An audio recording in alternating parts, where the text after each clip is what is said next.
jovens! Eu sou o Marcelão e esse é o Jogos e Algo a Mais. Hoje vamos falar de 1920, Wall Street, um jogo que fala sobre a bolsa de valores e o mercado de ações em uma caixa muito pequena. Um jogo muito simpático, relativamente rápido, 45 minutos você joga o jogo e você aprende aí alguns conceitos básicos de ações e como que isso flutua no jogo, né? Basicamente você tem que ler os outros jogadores bem para saber o que está acontecendo no mercado, né? No jogo, somos investidores da bolsa e estamos aí à caça das melhores oportunidades. Ganha o jogo quem conseguir a maior quantidade de dinheiro vendendo as ações dos produtos que existem aqui nessa bolsa. Então, existem os seguintes produtos: o algodão, uma ação de algodão, o milho, existe o aço e existe o óleo, né? Existe ainda uma carta de ouro, que é uma carta que ela funciona como um coringa. É um tipo de carta que são as mercadorias. Existe um outro tipo de carta, que são as cartas de flutuação do mercado. Então aqui, por exemplo, demonstra que o óleo está subindo uma unidade no valor, uma unidade no preço dele, né? Aqui o milho está aumentando $1 no preço dele. Aqui o aço, né, está subindo. Aqui o algodão. E você tem cartas onde você tem as duas coisas. Cartas que são ação e subir ou descer. Então, por exemplo, aqui você tem o ouro e desce um aqui no algodão, né? Aqui você compra uma ação de algodão e desce um no algodão. São cartas de flutuação de mercado que estão sendo misturadas junto com as cartas de ação. Existem ainda algumas cartas que são cartas, por exemplo, todos os jogadores pagam 2 dinheiros, né? Como se fosse um imposto de renda. Aqui, para ter uma justiça, sei lá, o produto que está mais caro, ele cai 1 unidade, né? E aqui uma troca, né? É proposta uma troca, uma negociação entre os jogadores. De acordo com o número de jogadores, existem uma quantidade de cartas dispostas aqui. Sempre ficam cartas de ação dupla, que são uma carta que pode ser de uma ação ou de outra. Fica essa carta aqui que diz o sentido da rodada, que é a tendência de mercado, ela pode ser virada para o outro sentido. E as outras cartas são tiradas aqui do baralho. O jogo acaba quando a carta da explosão é tirada. E aí, essa carta é retirado 8 cartas do baralho, embaralhadas com essa carta de explosão e colocadas aqui em cima do baralho. Automaticamente se reverte e o jogo começa.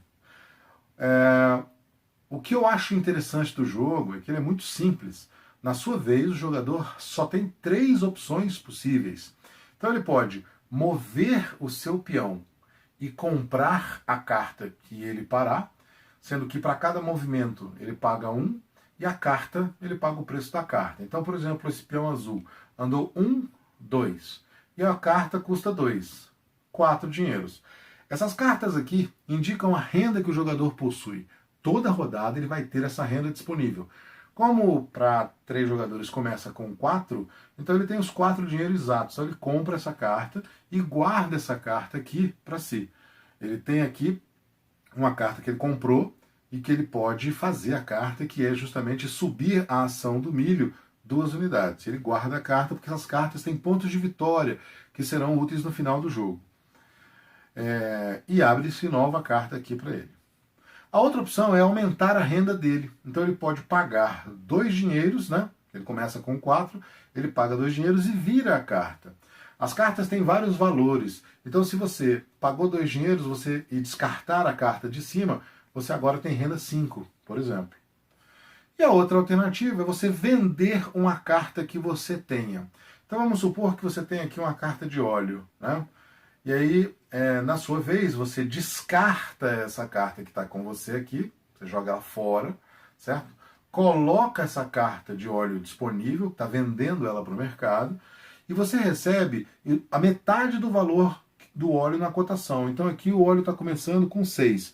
Você recebe 3 moedas por conta dessa venda. E coloca a próxima carta junto, ou seja, você aumentou o valor da carta. Agora quem parar aqui para comprar vai ter que gastar mais dinheiro. Quando você faz qualquer descarte de carta, as cartas podem ficar nessas 3 localidades. E aí, nesse tablô, aqui está dizendo que os coringas não valem coringas, valem só 3 dinheiros. Aqui está dizendo que cada jogador perde uma carta de ação de cada tipo. E aqui está dizendo que toda a renda, todos os produtos são divididos por 2. E os jogadores vão descartando as cartas, quando querem, embaixo de cada pilha dessa. As pilhas não podem ser consultadas. E as cartas podem ter essa dinamitezinha aqui.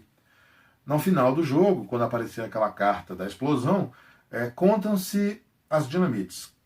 A pilha que tiver mais dinamites é o que acontece.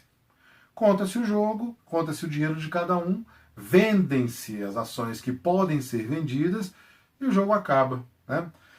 Existe um número mínimo de cartas para que você possa comercializar. Então, por exemplo, para um jogo de 3 jogadores, você tem que ter no mínimo 6 cartas de ação de milho, no mínimo 5 cartas de algodão, 4 cartas de aço e 3 cartas de óleo. Isso é o mínimo que você tem que ter para que ela possa valer.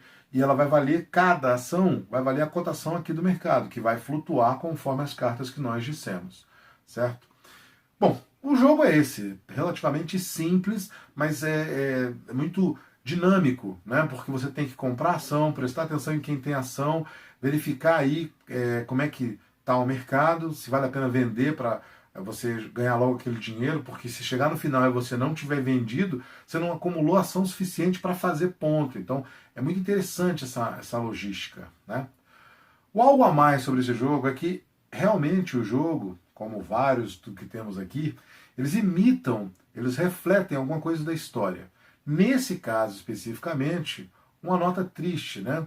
No dia 16 de setembro de 1920, uma carroça com 45 quilos de dinamite foi colocada na frente do banco JP Morgan, que era ali em Wall Street, o centro comercial, né, do Wall Street. Essa bomba, essa carroça, quando ela explodiu, ela matou aí 38 pessoas, deixou 140, 150 pessoas feridas e acabou. Foi uma coisa, é o primeiro atentado nos Estados Unidos. Não, a palavra atentado, a palavra terrorismo não existia. Então, a primeira coisa que se deu com esse nome aconteceu exatamente em 1920, nesse fatídico dia. O interessante é que as pessoas ficaram tão aturdidas e preocupadas em limpar aquilo tudo, limparam, não pegaram vestígios nem nada, então ninguém nunca soube realmente quem foi que orquestrou esse atentado, né? No dia seguinte, a bolsa funcionou normalmente. Coisa de americano, né? Enfim.